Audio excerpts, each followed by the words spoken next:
اللہ کے پیارے رسول صلی اللہ تعالیٰ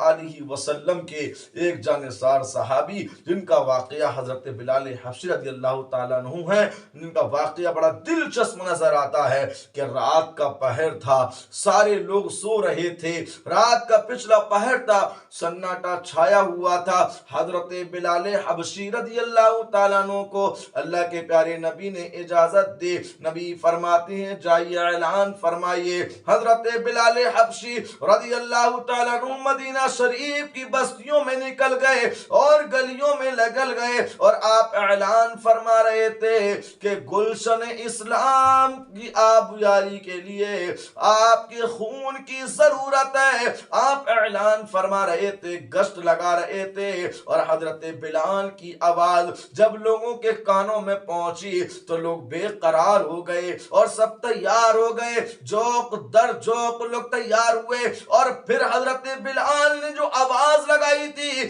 کہ صبح فجر کی نماز کے بعد مدینہ منورہ سے ہجرت کے لیے نکلیں گے، جہاد کے لیے نکلیں گے، جب یہ آوازیں لوگوں کے کانوں میں آئیں تو صبح لوگ در جوق اپنے گھروں سے نکلے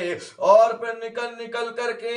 مدینہ منورہ میں پہنچ گئے، تشریف لے گئے، قطار پر قطار بن گئی۔ حضرات جب حضرت بلال حبشی رضی اللہ تعالیٰ عنہ جس وقت اعلان لگا رہے تھے، جس وقت گشت لگا رہے تھے، تو ایک ایسے مکان سے بھی آپ گزرے تھے کہ جس مکان میں ایک بیوہ عورت اپنے ننھے سے بچے کو گود میں لے کر کے سلا رہی تھی، اور پھر جیسی بلال کی آواز کانوں تک آئی تو وہ بیوہ عورت اپنے بچے کو گود میں لیے ہوئے تھی، اور پھر آواز سنتے ہی بے قرار ہو گئی، بے چین ہو گئی، آنکھوں سے آنسو جاری ہو گئے، سسک کر رو رہی تھی، دل میں یہ احساس کر رہی تھی، دل میں یہ افسوس کر رہی تھی کہ کاش میرا بھی کوئی جوان بیٹا ہوتا تو میں بھی دین کے لیے، میں بھی مذہب اسلام کی آبیاری کے لیے، میں بھی مذہب اسلام کے لیے اس کو قربان کر دیتی، میں بھی اس کو اسلام کی خاطر بھیج دیتی۔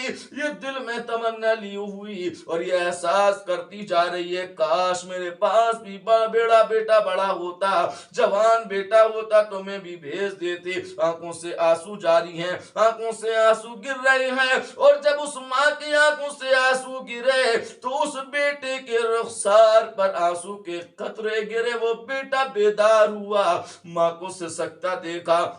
تو عرض کرنے لگا پیاری ماں تو کیوں رو رہی ہے، کیوں تڑپ رہی ہے؟ تو پھر اس ماں نے کہا تھا بیٹا تو چپ ہو جا۔ تو اس بچے نے جب ماں کو روتا دیکھا تو بیٹے کے آنکھوں سے بھی آنسو جاری ہو گئے، تو پھر اس ماں نے کہا تھا اے بیٹا تو رو مت، اس لیے کہ تیرا باپ پچھلے بدر کے میدان میں پچھلی بار اس دین کے لیے شہید ہو گیا ہے۔ بیٹا شہداء مرتے نہیں، شہداء زندہ ہیں، زندہ رہتے ہیں۔ بیٹا تو جب یہاں روئے گا تو پھر تیرے باپ کی روح کو تکلیف پہنچے گی، بیٹا تو مت رو۔ لیکن بچہ رو رہا تھا، ماں کو چپ کر رہا تھا، ننھا سا بچہ تھا، گود سا بچہ تھا، گود میں بچہ تھا۔ کہتا ماں آخر بتا تو صحیح تو رو کیوں رہی ہے، پریشان کس لیے ہے، آخر معاملہ کیا ہے، کس بات نے تجھے رلا دیا، کس چیز نے تجھے رلا دیا،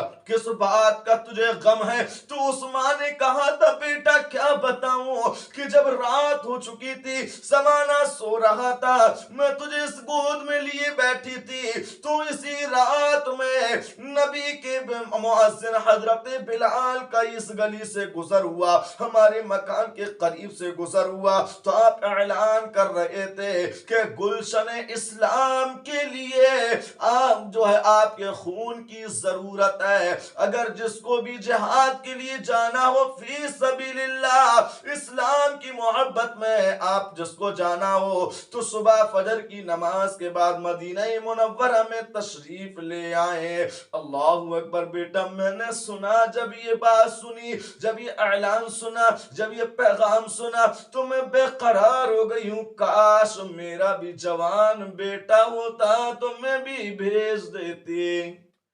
لیکن بیٹا میرے پاس کوئی جوان بچہ نہیں ہے۔ بچے نے اتنا سنا تو بچہ کہتا امی جان پریشان ہونے کی ضرورت کیا ہے، ٹھیک ہے میں جنگ کے لائق نہیں ہوں، لڑنے کے لائق نہیں ہوں، میں چل نہیں سکتا، لیکن پیاری ماں تو اپنی منت پوری کر لے، تو اپنی تمنا پوری کر لے، خون کی بات ہے، جان کی بات ہے، اسلام کی بات ہے، امی جان مجھے پیارے نبی کی بارگاہ میں، ان کے دربار میں مجھے پیش کر دے، اللہ کی رسول صلی اللہ علیہ وسلم قربان آپ قبول فرما لیں، اور قبول نہ فرمائے منع بھی کر دیں تو سہے نصیب، اللہ کے پیارے رسول صلی اللہ علیہ وسلم کی بارگاہ میں اپنے بچے کو لے کر کے اب یہ چل دیتی ہے اپنی تمنا پوری کرنے کے لیے، وہاں پہنچی، مدینہ منورہ کے باہر کھڑی ہو گئی تو کیا دیکھتی ہے، قطار پر قطاریں ہیں، سب لگے ہوئے ہیں، اور پھر جو لائق ہیں جانے کے ان کو اندر لیا جا رہا ہے، یہ جو باہر کھڑی ہوئی تھی، اللہ کے پیارے رسول صلی اللہ علیہ وسلم کی نظر پڑی، آپ نے حضرت بلال کو بلایا اور پھر فرمایا اے بلال دیکھو وہ خاتون کس لیے آئی ہیں، وہ کس لیے کھڑی ہوئی ہیں، حضرت بلال باہر تشریف لائے، آپ نے فرمایا کہ آپ کس لیے آئی ہیں، تو اس عورت نے سارا ماجرا بیان کر دیا، سارا ماجرا بتا دیا، کہا اور پوچھا کہ اے بلال تم ہی تو رات کو آئے تھے، کہا میں رات کو آیا تھا، کہ تم ہی تو اعلان کر رہے تھے، کہا میں ہی اعلان کر رہا تھا، کہ آپ نے ہی کہا تھا خون کی اسلام کو ضرورت ہے، کہ ہم میں نہیں کہا تھا، تو پھر آپ فرماتی ہیں اے بلال میرے شوہر یعنی اس بچے کی ابا بدر کے میدان میں قربان ہو گئے، مگر اب میرے پاس کوئی جوان بیٹا نہیں ہے جس کو میں بھیج سکوں، بس میری زندگی کا سہارا یہی ہے، بس میرے پاس یہی بیٹا ہے، اے بلال میں اس لیے اپنے بیٹے کو لائی ہوں تاکہ میرے بیٹے کو سرکار قبول فرما لیں۔ قربان جائیے، کیسے جذبے، کیسے ایمان، کتنی مضبوط ایمان تھے، لیکن آج ہمارا ایمان، آج ہمارا جذبہ ہے، اگر بات کی جائے چلیے مسجد میں نماز کے لیے تو بیماریاں، پریشانیاں، طرح طرح کے بہانے، کہا جائے کہ چلیے تھوڑی دیر دین کی باتیں ہو رہی ہیں بیٹھ لیجئے،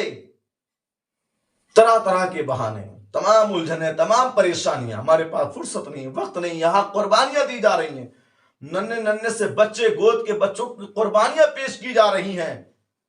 یہ ہے اسلام، یہ ہے اسلام کے ماننے والے، یہ ہے اسلام سے محبت رکھنے والے، یہ ہے ایمانی یہ ہے جذبہ ان کے اندر، اس کو کہتے ہیں پیارے اسلامی بھائیوں۔ پیارے نبی صلی اللہ علیہ وسلم نے کہا کہ بچے کو لے کر آؤ، حضرت بلال بچے کو گود میں لائے، میرے آقا صلی اللہ علیہ وسلم نے سر پر شفقت کا ہاتھ پھیرا اور دعائیں دیں اور کہا بچے تو ابھی چھوٹا ہے، تو ابھی پل، تو ابھی بڑا ہو، اور جب تجھے ضرورت اسلام کو پڑھے گی تو اسلام تجھے خود آواز لگا لے گا، اور پھر کہے بلال جاؤ اس کی ماں سے کہہ دو کہ تو اس کی پرورش کر، اور جب یہ بڑا ہو جائے گا اس کو پال لے، اس کو بڑا کر دے، جب ضرورت ہوگی تو اسلام اس کو خود بخود آواز لگا لے گا۔ پیاری اسلامی بھائیوں، یہ ہوتے ہیں ایمانی جذبے، اپنے اندر بھی جو ہے جذبہ